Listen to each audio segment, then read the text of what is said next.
Angkatan bersenjata Rusia dan Ukraina melaporkan pembaruan dari konflik garis depan pada tanggal 22 Mei. Bentrokan bersenjata sempat terjadi di beberapa daerah.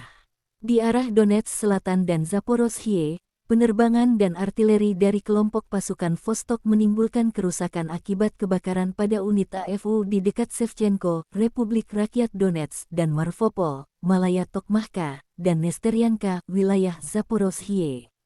Satu kelompok sabotase dan pengintaian angkatan bersenjata Ukraina telah dilumpuhkan di dekat Novodonetskoye, Republik Rakyat Donetsk.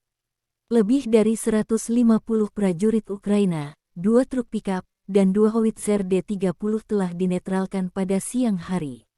Selain itu, gudang amunisi Brigade Mekanis ke-65 Angkatan Bersenjata Ukraina dihancurkan di dekat Orekhov, wilayah Zaporozhye, kata Igor Konasenkov, juru bicara Kementerian Pertahanan Federasi Rusia. Secara total, Angkatan Bersenjata Ukraina kehilangan 428 jet tempur dan 235 helikopter, 4.262 kendaraan udara tak berawak, 424 sistem rudal anti pesawat, 9.257 tank, dan kendaraan tempur lapis baja lainnya.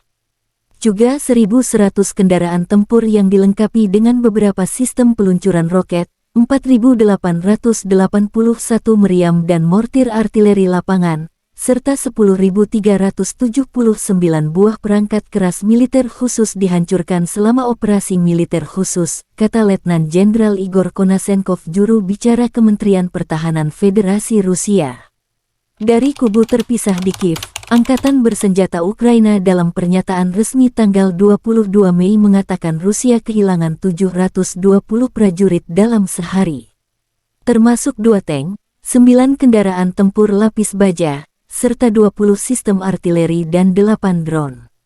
Secara total, Moskow kehilangan 203.880 prajurit sejak Rusia melancarkan agresi skala penuh ke wilayah Ukraina. Ukraina juga menunjukkan rekaman penghancuran benteng musuh oleh tank dari Brigade Mekanik terpisah ke-47. Konflik Rusia dan Ukraina telah berlangsung selama 454 hari. Belum ada kesepakatan damai antara dua pihak.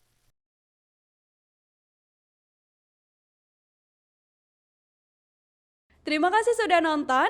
Jangan lupa like, subscribe, dan share ya.